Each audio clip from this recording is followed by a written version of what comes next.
Welcome food fans, picky eaters, the flavor curious, and everyone in between. Nothing makes good food better than good conversation. And your table is ready. Welcome back to another episode of the Food for Thoughtcast with your hosts, Melissa Reagan and Steven Gonzalez. But you can call them Chef. All right, let's get this episode started.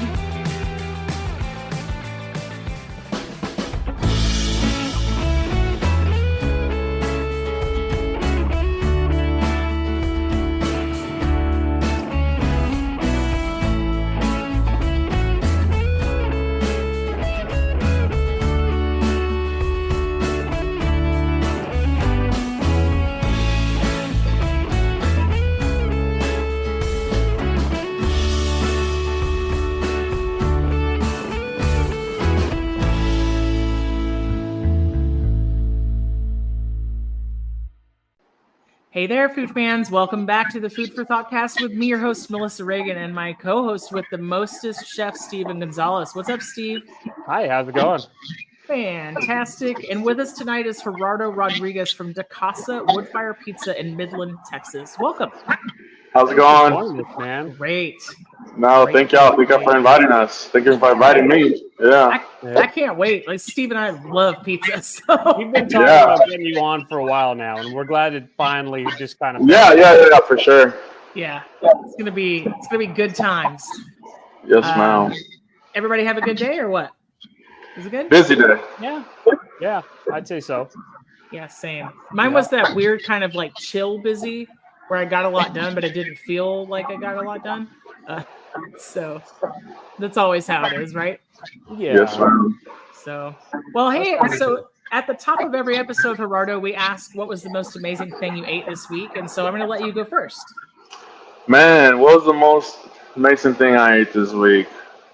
I don't know. I guess we got to start with Chef Steven's lamb he had for his birthday. Oh, That was great. Yeah. I love lamb. So I mean, anytime I get lamb, I'll be the first. I'll be like, yep, that's the most amazing thing I ate. So, hats off to Chef Stevens, for his lamb. Thank you. Yeah. Yes. Well, you got to tell us about this lamb, Steve. Well, I was going to say that kind of ties into what I had as well, because I brined tri-tip and lamb chops for about 2.5 weeks.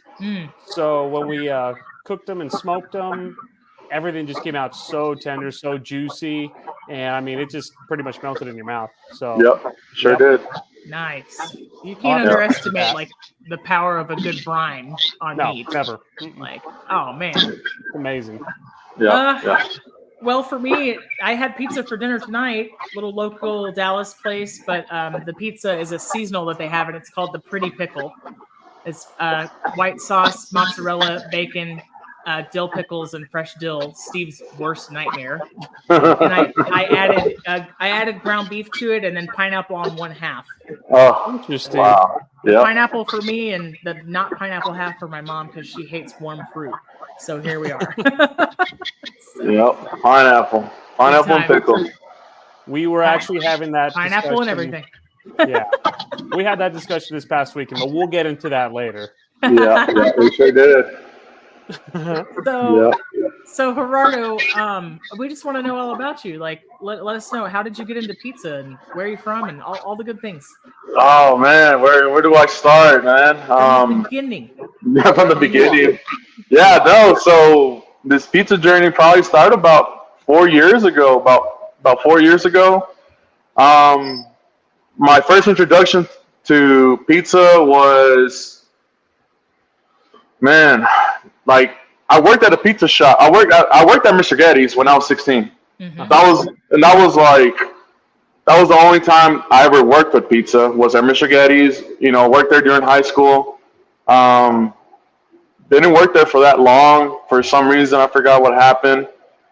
But all my buddies worked there, and like I said, it was probably one of the most funnest jobs I ever had because it was hanging out with my boys. You know what I mean? Hanging out with my friends and dudes that I hanged out with at school. So what's better than hanging out with your friends, working with them. So that was kind of like my first introduction to pizza. But I didn't understand pizza at all. I was like, oh, this is where you put the sauce, where you put the cheese, and send it in the conveyor belt and cut it like this.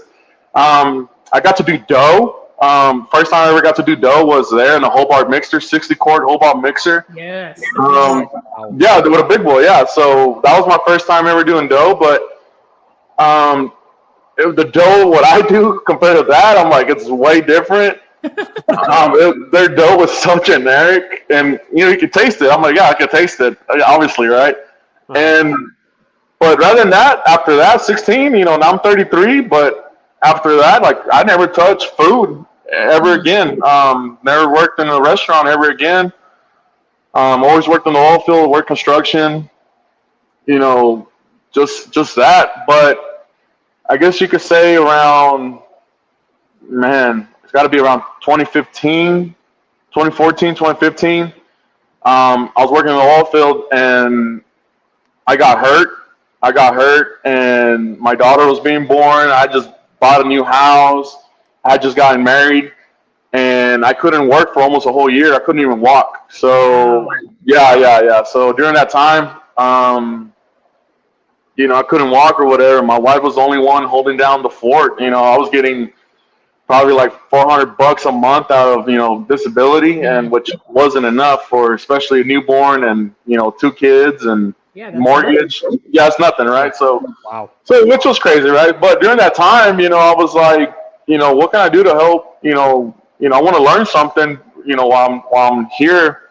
So the power of YouTube, power of the internet. I was searching. One thing I always wanted was bagels. I always wanted to learn. I always wanted a good bagel, and I always wanted to learn how to make bagels. So, when I was at my house by myself, I started learning how to make bagels, and that was about almost 9 years ago. That's 10 years. Yeah. So that was my first. That was really my first introduction into home baking was bagels, but not even pizza yet. I still ain't even gotten into pizza, and so I learned how to make bagels, and the kids loved them, family loved them, we loved them, friends loved them, and just like that. And then I got better, got surgery, got better, went back to work, and all my thought was, hey, let's just work to get my family ahead, because I lost a whole year without working.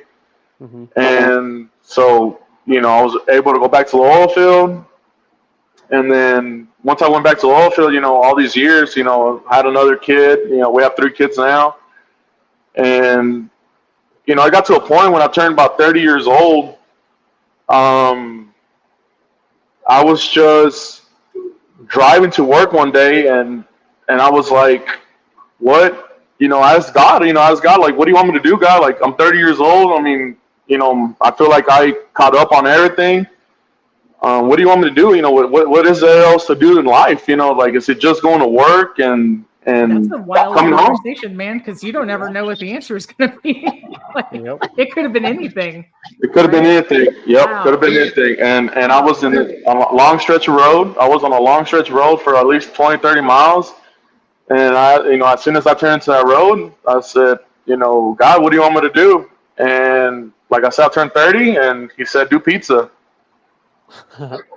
He said, do pizza. That was just direct like that, Man. Yep. Good answer. Yep. That's a crazy journey. That is so cool. Yep. I'm not like it's crazy. Yeah, it's they say God works in mysterious ways, and and it's weird because, like I said, why would that be the first thing coming to my mind is to do pizza? Wow. I was never thought about pizza. Never thought about it. And well, that's why. Yep. It's weird. He wanted to like blow your mind with something. Yeah, you sure did. Sure did. And so after that, I was like, all right, well, I'm just gonna follow what you say. And so after that, I was just watching YouTube videos. I said, where did pizza come from? And it says Naples, Italy. I found it was first done in Naples, Italy. Mm-hmm. And so I was like, well, I want to learn that. I want to learn, from the people from Naples. So I started searching YouTube videos, how to make pizza in Naples, Italy, or just how to's, and after that, I was just, I got hooked. I got hooked with it, and I was like, all right, well, I've seen so many videos. Let's put it to work now. Let's start making dough. And trust me, some of the dough that I used to make, it was bad. You know, it was bad. Overproof, underproof. I would kill my yeast. I would, you know, dough balls wouldn't even rise. You know, just stuff like that. You know, I was just, but I was like, you know what? I'm like the taste of pizza wasn't good. I would give it to my kids, and you know, they wouldn't even like it. My wife wouldn't like it. I wouldn't like it. And I'm like, nah, I think this is done. I'm like, I shouldn't be doing this. Like that's not me. Like this is. I was like, I think I was just hearing things. This is not what God wants me to do. How many times did you almost give up? 100. Wow. 100 times. Wow. And I don't know. I tried so many dough recipes, and what's funny was that I was looking at everybody's recipes. Like, they will give you recipes, right? Internet will have recipes, YouTube videos will have recipes, and I would try to follow them to the T, and they would never come out. And then finally, I said, you know what? I'm going to do it my way. I want to do it the way I think it's going to be done. I think this is the way it's going to work, because I feel like, you know, I can't copy somebody else. Like, yeah, it works for them, but it doesn't work for me. It's that whole thing of one size fits all. It doesn't. That's not true. And until I decided after the 101st time, I said, all right, well, I'm going to do it. I'm going to do it my way. Boom, it clicked. I said, there it is. That's the dough recipe right there. That's and it was just by feel. It was just by feel. It was just by looking at it. But hey, I did it 100 times. I knew what to look for now. That is like, but so much cooking is just intuition and feeling. Oh yeah, so much. Best pizza crust that I've ever had. I appreciate it. Too kind. Yeah, we're gonna be finding out. Like, Gerardo already knows. Like, hey, his place is one of my favorites. So appreciate it, Steven. About it. Oh yeah, appreciate it, Steven. Appreciate it, man. But no, I mean, that's kind of where my first introduction to pizza was, and my wife was like, "Hey, I found this around 2020. She was like, "Hey, I found this uni oven on Marketplace. Some lady selling it, and this was when unis used to be OO or UUNI. I think right now they're OONI. So this is before they even rebranded. So it was like their first. It was kind of like their first model. So I was able to get one of their first models, uni ovens, and it was a pellet oven. So you would have to put like wood pellets in there to get your fire going. So it was technically considered a wood fire oven. And I remember the first time I ever got it, I was so excited to use it, and that's when I started cooking pizzas out of it, and my family, they we will eat pizza, we wouldn't. Is that like a one, like you could fit one in there, like this? Oh yeah, it was just one. It was a 12-inch. It was a 12-inch. It was a 12-inch oven. It was a 12-inch oven. Okay. And you can only fit one at a time, and man, that thing got up to like 800, 900 degrees. Shoo. Yes, I still have it, and it's crazy because every time I look at it, I'm like, I can't believe that was my first investment into this business was $150. Aww. Yeah, so it's like it's but no, is it just like hanging at your house now? Yeah, it is, and actually all my ovens are here. I was gonna say, you need to put that like in some sort of trophy case and be like, "This is the one that got it all started." Yeah, dude. Yeah, bro. Yeah. So hopefully, I will pay homage to it. Mm-hmm. But no, man. But yeah, after that, well, we started making pizza just at home for friends, family. Friends and family just come over, and we're like, "Hey, I want to make some pizza. Yeah, let's. You want to try some pizza?" And trust me, some of the pizzas that I'll make, they weren't the greatest, because I would just get whatever was at H-E-B. At first I wasn't even making my own sauce. Like I wasn't I didn't even know about San Marzano style tomatoes. Yeah. I didn't understand. I think you have to go through some of that though. Like I really thought I could cook in high school, and I couldn't cook worth a crap, and my poor family had to eat a lot of terrible things, and they were too nice to say. Right, but I know it was bad. I know sometimes it was bad. Well, we work, that's another, like you said, So I work with what I have. I always have worked with what I have, And that's one thing about me that that I always work with what I have, and that's all I have. Well, I'm gonna try to make it the best, and I think that just comes from growing up. From a single parent household, and you have to cook for yourself. You have to, have to cook for you and your brothers. Scrappy. Yep, scrappy. So that was, it's kind of where I learned really. I was already frying eggs from at 9, 10 years old. Frying eggs for myself, stuff like that. So are you an egg on pizza guy or not? I love eggs. So we used to do a brunch pizza that we used to put a fried egg on top of there. Oh man, it was so good. Oh, that sounds incredible. It's probably gonna be next week's special. Gerardo just doesn't know it yet. No, sir. He just doesn't know it yet. I have to interrupt your story because I have the ultimate question. Like, when are the pizza bagels coming? Like, when's that happening? No. No. We did them about that. We did them one time. We did them one time on the food truck, and man, it got too crazy. We're like, nope, take it off. It got too crazy. It got too crazy. Like, you sold too many. Sold too many. People wanted to customize them so much. I was like, no. I was like, it's not, and it's not. It doesn't. It doesn't work the way you think it's gonna work. That's another thing too. It's probably not like super cost effective for the labor. No. Man, and that's I bet you could crush it like at the holidays if you could sell like 12 pepperoni bagels. No. Frozen. At some point, you're gonna have to make one for me. Yeah, we will. With bagel bites. That's what it is. Yep.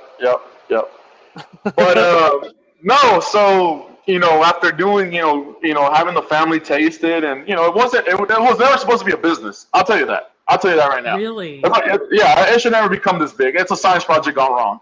That's all it is. That's all it is. That's all it is, and it's crazy because I shouldn't. I just, it should have just been, just to do something fun, learn something, do it for the family, do it for friends. Just, oh look, I have a cool skill. I make pizza. That's it. Yeah. That's it.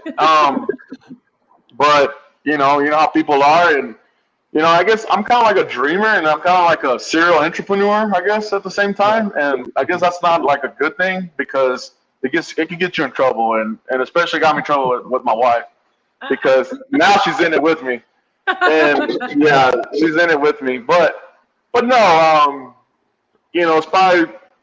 I can kind of say it's probably one of the best things that ever happened to us because it's. We gain our time back. We have our time. We own our time. Yeah. Dude, that's incredible. Mm-hmm. Yeah. There's nothing wrong with being a dreamer, man. No. That's how things get built and done, dude. Yep. And I've always, like talk about McDonald's. I mean, Ray Kroc. Whatever he was, I don't care. But he does have a good quote, and it says, "Fortune favors the bold," and that's you have to come out. Before we started recording, we were talking about McGriddles. Yeah. What I like about the dream is that it's always intriguing to see how the evolution is of it. Like what's the next big thing that's going to happen from just this idea of pizza, or in your case, or in McDonald's case, like I just love to see how it always evolves. Yes, sir. And so, like I said, we were just, doing that, and then eventually people were like, "Hey, I think you should do, I think you should sell it." They're like, "You should do a pop-up or something." And I'm like, "What do you mean?" He goes, "Yeah, I think people will buy this." I was like, "Nah, man." I was like, "Nobody wants to buy pizza from me, dude. I mean, I'm not even a chef. Nobody wants to buy pizza from me." That's what people always say, though. They go like, "Nobody wants this," or there's not a market, there's not a need for it or whatever, but you'd be so surprised what people spend money on. Yes, ma'am. And like, so I was like, nah, man, me and my wife were like, nah, nobody's going to buy this. But my wife was the one like, nah, I think you should. I think I think we should do a pop-up and maybe a farmer's market. And we're like, all right, well, let's try it out. I got nothing to lose. I had 3 days. So that's another thing too. The company I was working for, they gave me 3 days off. So I was like, what do I do? I could either bum off or I could learn something. And so that's what I was doing. I was learning how to make pizza. I have this time, man. So So it's kind of their fault. They gave me all this time to. You were hustling. Oh yeah. And like I said, man, I think that's the serial entrepreneur in me and the dreamer in me that I'm like, well, if I got this time, I could do this or I could do that. But you know, I always try to utilize my time as best as I can. Yeah. And but yeah, so we went, and I think our first pop up was, man, where was it? So actually, no, it wasn't even our pop up. We didn't even do a pop up. We sold pizza out of our house, which is crazy. Yeah, we didn't know we were supposed to. We couldn't do that. And people, yeah, so we're like friends and family. We were just selling to friends and family. Sure. And so we're like, hey, 10 pizzas. We're gonna make 10 pizzas this weekend. And they're like, all right, they're just $10. You know, they're a little 10-inch, $10. They're like, and I was like, all right, well, shit, if people buy them, you know, why not? You know, and yeah, so we sold our first 10 pizzas within an hour. We're like, what? I was like, I just made $100. So I was like, was that just like word of mouth, or did you just word of mouth? We did a social media like on our personal. Yeah. We didn't even have like an Instagram or a Facebook for the pizza for De Casa, and yeah, so we were just like, you know, friends and family, and then they're like, man, this is great. They gave us all this feedback, like this is delicious. We never had something like this, and this was when unis were, you know, pretty popular. You know, they still are. You know, you know, the little mobile ovens they're pretty popular, and so we were just doing that, and then the next week we're like, I'm off. So you want to try it out again? Yeah, let's try it out. Let's do 20. So 20. Nice. So 20. You know, it just went like that, and then eventually, like I said, it was a science project gone wrong. It got too big, and random people started showing up. We're like, yeah, let's cut it. We're not gonna be selling pizza out of our house no more. I think it's getting too big where it's like we don't even know who these people are. It's like now. Did you decide that you wanted to do wood fire? Like you bought the uni, it was kind of like on a whim. So did you already know that you wanted to do wood fire, or you were just messing around? Okay. No, I was just messing around. I still didn't want to do wood fire. No, I still didn't want to do wood fire. I still didn't want to do wood fire, but I always loved wood fire. That's another thing too. I always loved wood fire because it's I like that char. Yeah, well, I love the char, but it's you know, and I'm from Midland. I mean, I'm from Midland. There's not a lot of options here. And when I tried wood fire, the first time I ever tried wood fire pizza was here at a restaurant called Cork and Pig, and it wasn't truly wood fire. It was just more of a, you know, it was done in a dome oven, you know, like and high temp. Yeah, high temp, you know, but the crust was different, right? It was more of a bread, you know. It was more of a, you know, like that Neapolitan. It was that bread and the crust, you know, that it's that cook that got me, and I was like, you know, if I ever did pizza, this is the type of style I would like to do. Right. But I never thought about making a business out of it. I was just like, I was just, you know, it was just a thought. But using those unis, that's kind of what gave me that. I mean, I love the smell. I love the smell of oak. You know, I love the smell of oak. I mean, I love seeing the fire. You know, I love seeing the fire. But no, not yet. We still didn't even decide on wood fire. And then eventually, like I said, the uni thing the selling out of the house got too big. So people were like, hey, so-and-so is going to have a market. Do you want to do a pop-up there? I was like, what do you mean a pop-up? And they're like, yeah, you know, bring your 10 or just don't bring your 10 and they'll have a tent there for you, bring a table and whatever. And we're like, my wife was like, yeah, we should do it. I was like, are you sure? I was like, yeah. I was all right. And that's when I bought a different type of uni. I bought a gas-assisted uni. Right. And it was a 16-inch Coda. Yeah, it was a 16-inch Coda, and which is you could fit a 16-inch pizza in there. But it wasn't wood fire, it was gas. Yeah. And so we used that. It was our first pop-up, and people seemed to like it. And we're like, man, we just made, you know, $200-300. That's pretty cool, you know. Like, it was just a weekend thing. It was just a Saturday thing, and it was just to do something. And then after that, it's just, you know, people kept inviting us to do pop-ups, and then from pop-ups went to farmers market. First farmer market, we're a flop. We didn't even sell anything at the farmers market. I think people were like, oh, what is that? You know, like, what's that little oven? You know, it's like people looked at us like, that's a little alien oven. You know, like, you know, what are y'all even doing? You know, what are y'all even doing? It looks like a little UFO, doesn't it? Yeah, like a little UFO. You know, and people didn't know what we were doing. And then eventually, you know, we, you know, I had a bunch of ingredients, go to waste, whatever, and we're like, I might not come here no more, I might stop doing pizza now, And then the next week they're like, hey, you should come again. I was like, what do you mean come again? I was like, we didn't really do that good. Like, no, you should come again. We're like, all right, well, let's try it again. And that's another thing too with me. It's like, I'm gonna go try it again. That's just, and this is how it's always been here. But we're like, let's try it again. Well, we tried it again, and boom, we sold out. And then I think as people started to notice us, and week after week, we started selling out. Bigger lines of over 100 pizzas at a farmer's market from a couple of hours out of one uni. Crazy. Yeah, out of one uni, and then eventually I bought 2 unis, and then I got my brother to work with me, and like we had a little production going at the farmer's market. Maybe 2 minutes per pizza. Oh yeah, 2 or 3 minutes, depending, But man, we were, it was crazy how insane the wait times got, and how many people wanted it, and I was just like, wow. And we were just doing 10-inch pies at the time, and one topping margaritas and pepperoni, and I think just a jalapeno. That's it. I can remember seeing y'all have the line at the farmers markets like the few times I would have Saturday mornings off. Yeah. And it just looked like a long line. So my wife and I would just be intimidated, like, okay, well, we'll circle back, and then y'all would be sold out, or I had to go to work or something, So I remember that very well. Yeah, no, and I wish I always had, for everybody, it's like you want everybody to try your product, right? You want everybody to have a piece of it, a slice of it, but sometimes, you can only do so much. We have a lot of huge businesses here in Dallas that started at the farmers market before they had a brick and mortar. Wow. Like Pecan Lodge Barbecue started in one of the stalls at the Dallas farmers market, and I remember the lines, and it would be like until sold out.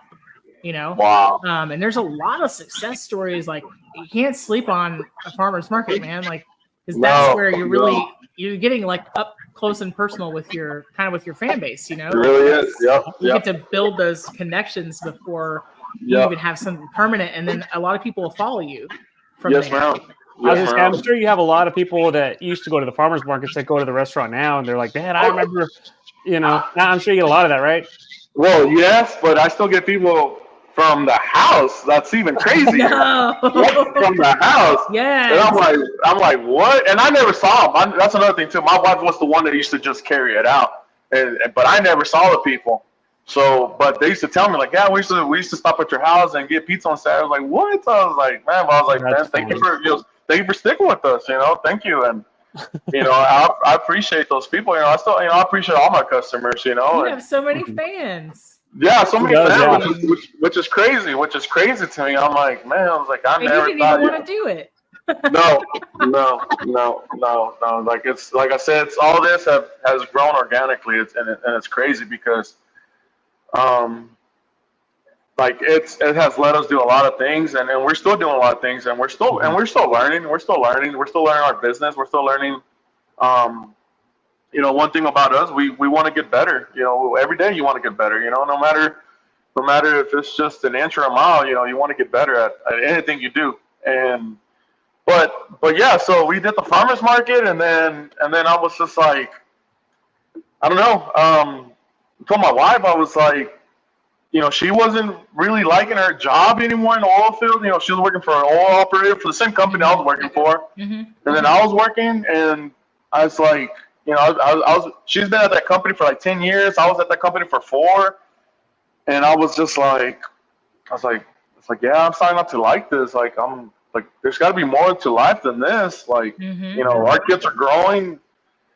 And then we're like, I think we could, do you think you would do this full time? And we're like, yeah. I was like, you think so? And she was like, I think so. And I was like, the only way to try is doing it. And it's so finding a food truck. Yes. So I mean, finding a food truck was another thing, man. I mean, we tried to buy a new food truck. They wouldn't even give us a loan, which is crazy, because we didn't have no business.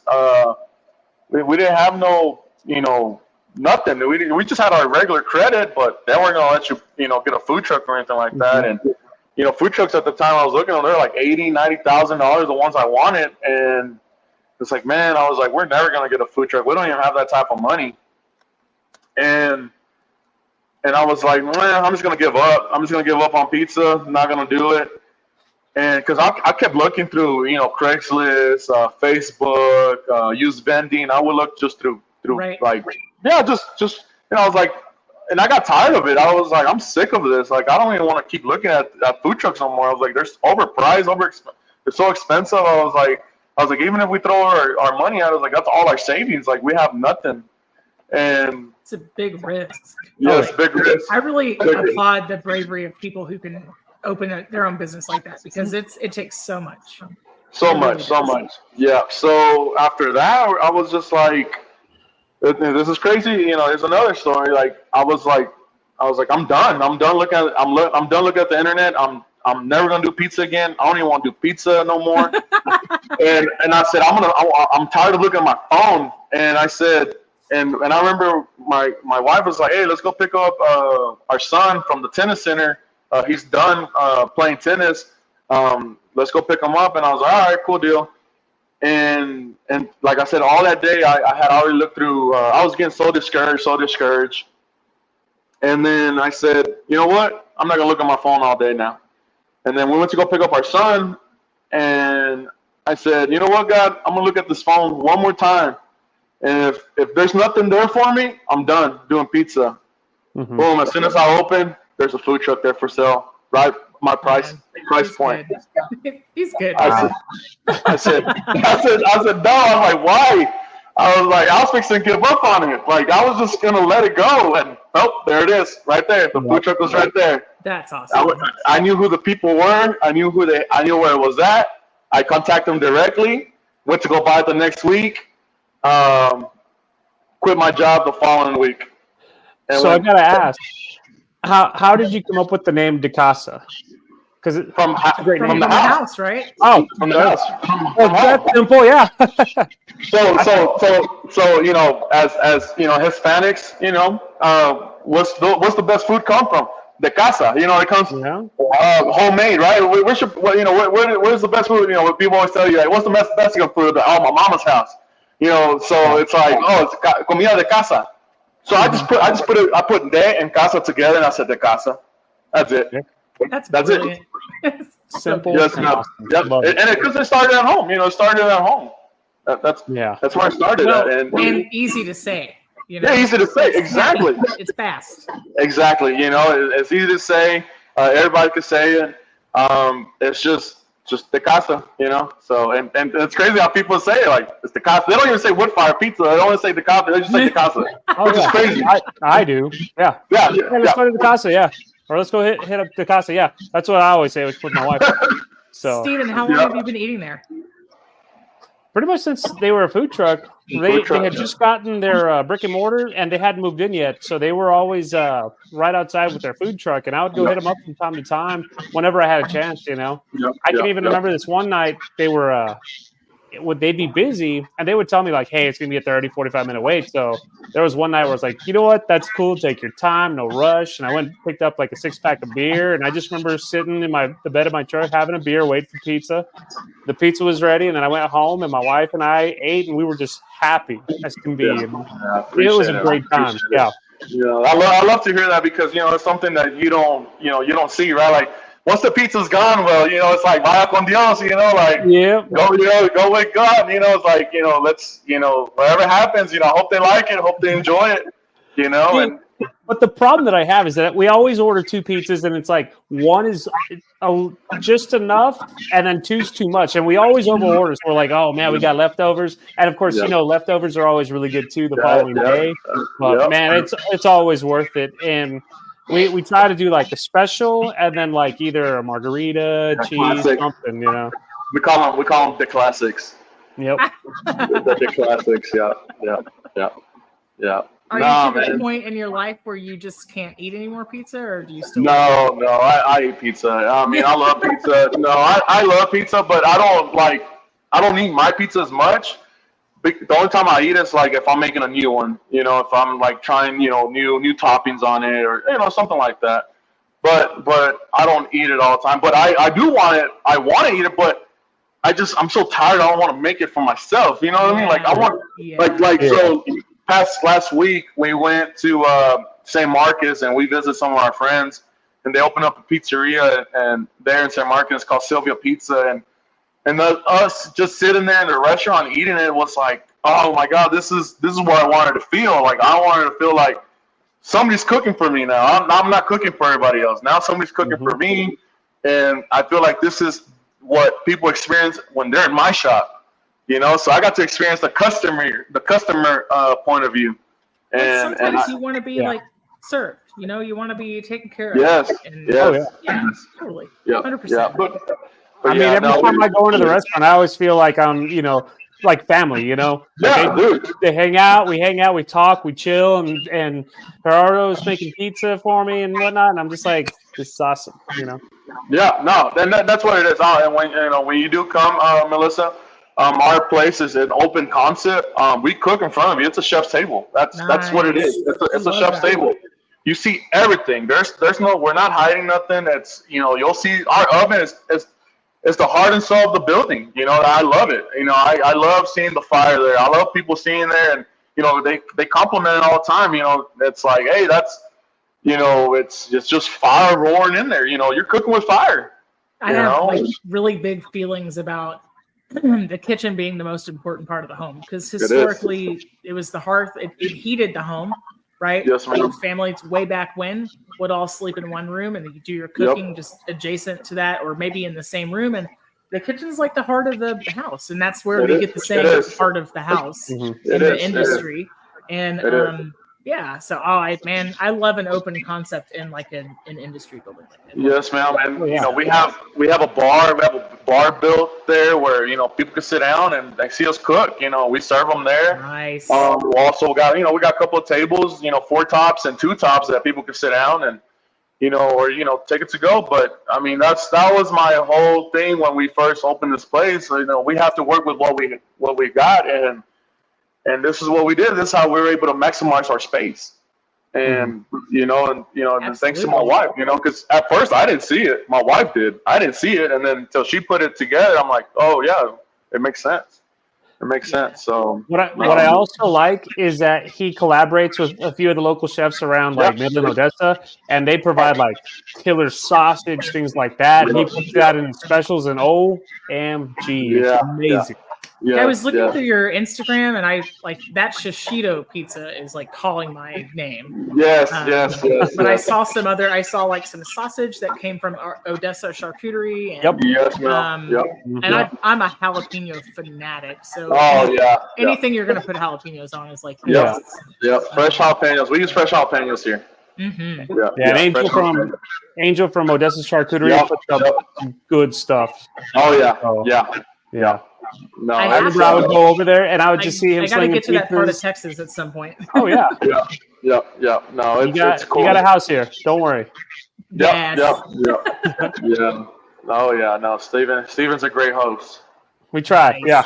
Yeah. Steven's a great host. And, nice. Well, so we were in the food truck for almost a year, and then it's like every other business. We had our ups and downs, but can't cry over spilled milk. There was days that we didn't make nothing. There was days, not every day was easy. Not every day was a great day. And, both me and my wife, leaving these, good jobs, they were good jobs. I mean, we're getting paid pretty well. And for doing that and, going to the food truck and going to pizza, it's a tough thing. It's real tough. It sounds slightly terrifying. Yes. Yes. And every day. But you know what? I think that's also the thrill of it, because it's like, the road to success is not going to be straight. It's not going to be straight. Mm-mm. And, so do you still run the truck as well? Do you no events or no? Okay. No. So we like I said, we were doing we would just park. So that was another thing. The reason I got the food truck too was because my friend owns a donut shop here in Midland, and before I even got the trailer, he told me, he goes, hey brother, you are more than welcome to set up your food truck here at my parking lot. He goes, I was like, for real? He goes, yeah. I was like, I could pay you. He goes, dude, I don't want your money. He goes, I don't wanna charge you. He goes, I just want you to succeed and be successful. Oh, and luckily, thank God, we were able to pop up there for a couple of months, and we'll move around here and there to like maybe do events, but and our regular times was always there. And then until one day, I guess because my wife said she was being nosy, she was passing by through where we're at right now, through the street, and she saw this building, the building that we're in right now. She saw that it was for lease, and she was like, I'm going to go call. And I was like, all right, well, we weren't even thinking about moving into a brick and mortar within a year. We didn't. We were just like, let's just keep using the food truck and, give it a year, 2 years. And because, our food truck was homemade. It was a homemade food truck. Yeah. And, it wasn't well insulated. When it was cold, it was cold. And when it rained, it rained. And when it was hot, it was hot. But like I said, my wife passed through here and she saw this place for lease. She called and they were like, yeah, we go show it to you. And I was like, all right, well, let's go look at it. We saw it and we were like, man, this is a really cool building. It's small. I feel like we could work with something, but we weren't even thinking about getting it. We weren't thinking about getting it, and then we're like, I think that week we had like the weather was just so bad, our sales was so low, and we're like, I think it's because I think we need to get a place now. I think we kind of outgrew our food truck, and it's not. And it's hard out. To work in that space for a really long time. Like that's just. It's super daunting, and you really have to love what you're doing to be like basically climbing on top of one another and running into each other. Most definitely, Yeah, no, I mean, it was a small trailer. I'm 260 pounds, 6 foot. It's not that easy to move around in there. But we made it work. We made it work, and like I said, we found this place. But like another thing, here's another story. We're just like, nah, we're not gonna get it. I don't think we can make it. I don't think it's, I don't think we can afford it. And then, we had like almost like a week, and then a week passed, and we're like, I guess, I kind of prayed about it. And my wife, she called back the lady to tell her like, I think we're interested. We're gonna go ahead and get it. Well, she during that week. The lady didn't answer that day. She didn't answer because I guess she wasn't open. I guess she wasn't in town or something. But during that week, a lot of people had already came by and looked at it, and I think they wanted it. And I told my wife, I was like, well, let me call her, because she was calling from her cell phone. I said, you know what? Let me call her from my phone. Well, I called from my phone. Boom, she picked up. And we say, hey, I think we want the building. All right, cool deal, because I was fixing to give it away to somebody else. And, and I was like, wow. So we signed the lease, and we signed the lease. Happened like exactly the way that it was supposed to. No, it's crazy. It's crazy. We signed the lease, and we're like, oh my God. Now we have a lease, but we hadn't even built it out. Like, we still had to figure out where we're going to buy an oven, where we're going to put in it, tables. We didn't have none of that. We didn't have refrigerators. We didn't have prep stations. We didn't have. The only thing we had was our food truck and a mixer. They've come a long way. One mixer for your dough. That's it. Yes. So the guy. So my friend from the Donna shop sold me that mixer. It was a Hobart 30 quart, and I was blessed. That was another big. Before I even got the food truck, that was one of my big investments, and I think that's kind of what I said. There's no looking back. I paid like $2,500 for that Hobart mixer, and I'm like, wow. I was like $2,500. I was like, those things are going for like $10,000. So in case the listeners don't know, when we're talking about like a 30 and a 60 quart mixer, those are the ones that are sitting on the ground. Like yes, on the ground. Two or three people to move it. You can put it on wheels, maybe, but it might have casters. But like these are huge pieces of equipment. Yeah. And the one I got was KitchenAid. No, it's not KitchenAid. No. And the one I was mixing by hand for a long time. Oh, I was mixing about 30 pounds by hand by myself. No, let me see those biceps real quick. Yeah, no, it's shoulders. It's a workout. It's a workout. Really surprised you didn't like blow a rotator cuff or something. No. Like I said, I always, well, that's another thing too, right? I always worked on the oil field. I come from, labor. I always done labor. So to me, it was just the same thing, right? It was just, but now, doing my own thing, and now it involves cooking. But no, man. I mean, now we're fixing to be a year next month, so which is a couple of days. Oh wow! Entire building. Birthday. Yeah, appreciate it, man. Yeah, appreciate it. Awesome. And, so when is this podcast probably airing? This one is going to drop on August 22nd. Okay, August 22nd. So I'll go ahead and let y'all know. So we're voted Midland's best pizza, so that should be coming out. Yes, congratulations! Yes. So that's crazy to me because we won gold. Yeah, we won four things. So we won one gold and best pizza, which that's what I care about. I love that, which is crazy to me. And then we won 2 silvers, which is I guess second place on casual dining and lunch place, and then we won a bronze star and something else. So, hey, I'll take it. That's awesome. Which is crazy, right? Like, from the house to here and winning gold, to me, is like a Michelin star. Dude. But what I like about it more than anything else is that the ingredients you use are fresh.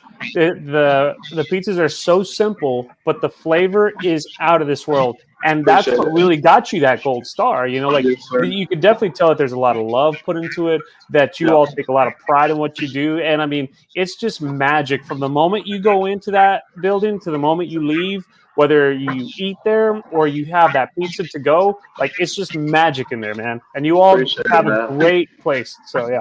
Appreciate it. Are you having any special events for your 1 year? Not yet. We haven't thought that far. We do want to do, I know, but we do want to do a free slice night. I want to do free slices. Yeah, I do want to offer a free slice night. Just, people that haven't come and tried us, and especially for our customers, I want them to come and enjoy something, I'm thinking about getting some other, maybe another food truck involved, and probably do a collab.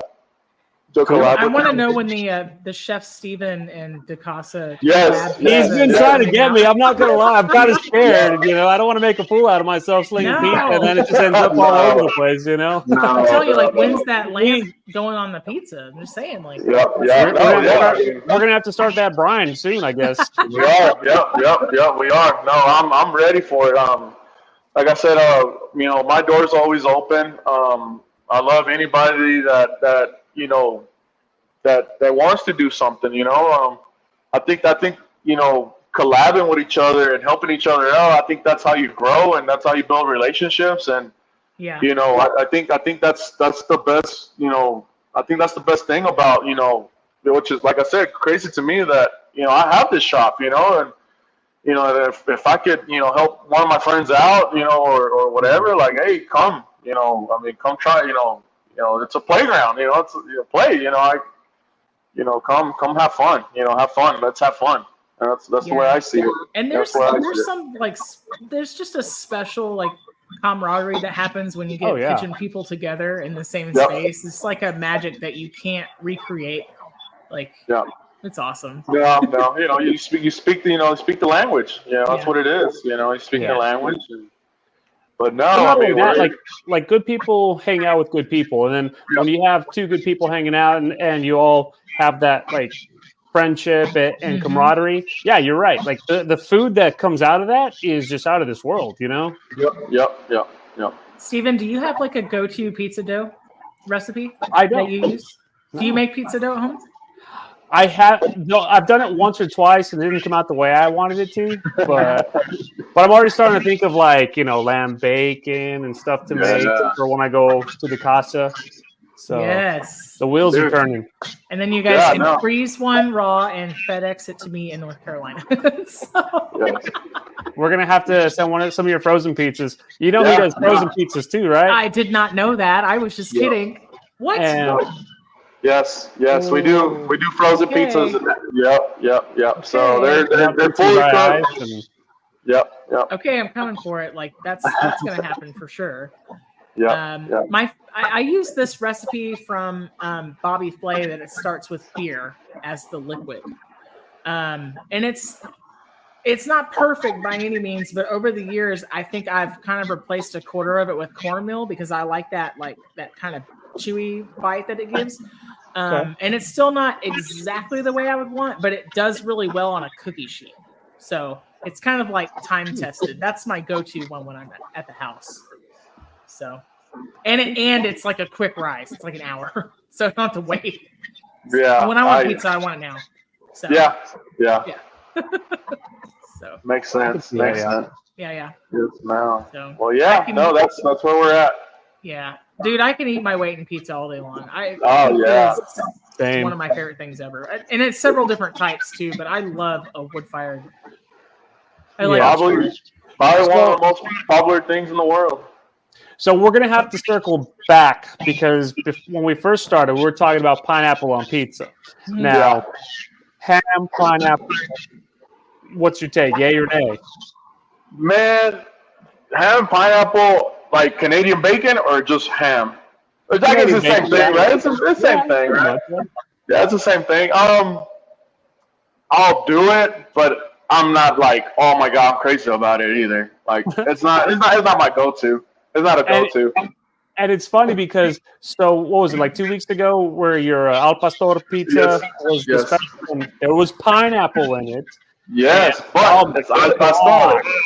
Wow, I was a little reluctant. Both really like pineapple. Yeah. So here's the thing. I was a little reluctant to try it, but as soon as you had said Angel prepared like sausage on it, I was like, oh, I'm in. And that was one of the best pizzas I've had in my life. It was just missing like fried egg. That's all it was missing. I mean, the cilantro went on fresh. The pineapple was out of this world. The sausage. Onions. White onion. Yeah. The taco. It's a taco on a pizza. Yeah. It's a taco on a pizza. You know, the salsa verde. You know, it's a crema salsa. Yep. So, When's the chicharron pizza going down? Because I'll drive out there. Right. Chicharron. Yeah. No, I haven't done chicharron. I haven't done chicharron. So actually, this week we're doing a hatch green chili, a sausage hatch green chili. So we have a hatch. Yeah, I was gonna say, is it because all the supermarkets are doing hatch right now? Yeah, kind of. But it's hatch season. I love hatch though. I love hatch. I love hatch, but my take on the hatch one, it's a little different, but I like it. We had it. We didn't put it out. I was so busy we were so busy this morning. I didn't even have time to put it out on our Instagram just so people know we had it. But all the people that got it, man, they loved it, and we're like, no, good. You said that's this week? That's this week, yes, sir. It's this week, and that's Angel's hatch sausage that he makes. Oh man, I'm about to send my wife. Yeah. We're still gonna have to go see y'all. Yeah. She just doesn't know it yet. Yeah. So is that the partnership that you have for the meats? That's Odessa Charcuterie, right? So yes, so I only use two meats. The only use two meats here at our shop is an Italian sausage from Odessa Charcuterie from our friend Angel, and then I use a boar's head pepperoni. That's it. I only have two meats. That's it. Nice. I don't have ham. I don't have bacon. Yeah. The only times I'll bring that is if I do a special. But rather than that, that's it. That's all I have. It's a special pizza every week, or does it change? Sometimes. Yeah. Sometimes we do have a special every week, but that's only if we can get to it. But not all the time. But we usually try to have a feature. Yep. And Yeah. I love it. He also has some of your favorite. Do you still got that mushroom pizza? I have the truffle. It's called a truffle. So it's a white pizza with our Italian sausage. It has 3 types of mushrooms on there. It has shiitake, oyster, and portobello, and then with some with a little bit of pecorino romano, and then olive oil, and then our truffle oil on it to finish it. Yeah. And a little bit of red flakes, and parsley. Steven's being cute because I don't like truffles. Yeah. Hey, you know what? I'm not a big fan. I'm not a big fan of like a lot of mushroom, but I love the oyster oyster mushroom, it tastes like meat to me. Oyster mushrooms are really good, and I've had them prepared at a couple of vegan joints where they're like fried, so they're like a chicken tender or a, chicken, nugget kind of esque. They're really meaty and really tasty. Right. They're really meaty. Umami flavor. So I love mushrooms on a pizza, but not truffles. I think that's actually the first pizza we had gotten from you all. You know, I do truffle oil. Yeah. Yeah, I think the very first time we actually ate from you was when you were at Eccentric, when they had the brewery and all that live music and whatnot. Oh, and nice. I think a bunch of our friends showed up and they were like, "Oh yeah, you got to get this pizza." And we had like pizza and knots. I think we went back 2 more times after we finished our food. We left so full that night. Wow. Oh, it was so good. Man, dude, well, I appreciate that, man. The hot honey and pepperoni, dude, that's also money right there. Yeah, that's a cult favorite. It's crazy. Yep. It's become popular. So popular.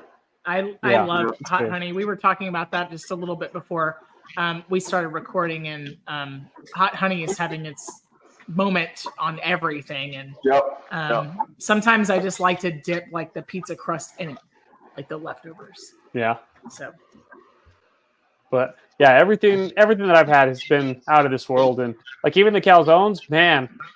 The first time I had one, man, I got through half of it and I was just stuffed. And you're just like trying to get food in your mouth because it tastes so good. You're like, okay, I got to turn my brain off from like being full and turn my brain on to like all the flavor. You know what I'm saying? It was so good. That's the thing about a calzone is like it's not right unless it's like the size of your face. Yeah, and it's just a white calzone too. It's just a white calzone, just all. Is it? It's just a forced cheese. It's our buffalo mozzarella. Our Parmigiano, Pecorino, and ricotta. That's it. Yes. That's all it is. Yeah. Love it. Yeah. I also saw a brisket pizza with pickled red onions. That looked incredible. So we did that. That was a collab we did with Ruben from Pachuco's here in Midland. It's a barbecue fusion place. So we did that. That was I love. That's one of my favorite pizzas. Nice. One of my favorite pizzas. Yeah. Do you rotate through the features, or do you try to do something different every time? I try to do something different, but we know kind of what the popular ones are. Right now, our most popular one right now is our buffalo chicken and our Italian hottie, which is like 3 types of salamis, and it has banana peppers, right? Yep. So people love those. So yeah. I love banana peppers too, dude. You're making me so hungry, and I just had 4 giant pieces of pizza for dinner. Like, yeah. But you gotta understand, like, I love doing the features, and I would put them out, and people still come by a pepperoni. Oh yeah. Yeah. It's a classic. It's a classic, and I love pepperoni. I mean, looks like I got to start bringing some ingredients just to go play over there in the restaurant. Man. I'm excited about it. We'll have to plan it. You have a whole grocery store. A lot of pictures when you're there, Steven. Oh, yeah. I mean, more than welcome to. So, Gerardo, the restaurant has an Instagram. Can you tell us what that is, just for the listeners? Our Instagram is De Casa Midland, Texas. All right. I think it's De Casa Midland TX. I think that's where it's at De Casa Midland, Texas, Midland TX. And then Facebook, it should probably be the same. And then we are on Google also. Okay, awesome. Yeah, that's how I was looking at the menu initially, when I Googled. Yes, ma'am. Nice. Yep. Yes, ma'am. All right. Well, hey, we've had a blast talking, man. Yes. Thank you so much. Well, thank y'all. Thank you for having me. So happy for your accomplishments. That you have such an amazing story. Oh man, that's so cool, and I appreciate it. I love that there's some mystery woven through it. I mean, it's a crazy journey. So I think things like that they're so inspiring. So we wish you all the continued success, and congratulations on a year and for winning Best Pizza. That's amazing. Yes, that's amazing. Hopefully you can win it again. Right, let's go back to back. Awesome. Yeah, why not? Yes, Well, ma'am. hey, everybody out there, it's been a blast. Thank you so much for listening. You know where you can find the podcast. Give DeCasa Pizza some love. If you're in the Midland area, go find it in person and eat, okay? Or just follow them because they're awesome. Yeah. Absolutely. And give them the love on the internet as well. Follow them on Facebook and Instagram so they can get all the visibility. Steve, we got to get out of here. Cool. Yeah. All right. We'll catch y'all next time. All right, guys. Thanks. Thank y'all. Peace. That's a wrap for today. Until the next episode of the Food for Thoughtcast, make good food, eat good food, share it, and be kind to one another. Thanks so much for listening today. You are part of what makes us special, and we are so glad you joined us. Don't forget to rate, subscribe, and leave a review. Just like food, delicious podcasts are better when you share them with others. Come back for seconds wherever podcasts are served, and we'll catch you in the next episode of the Food for Thoughtcast.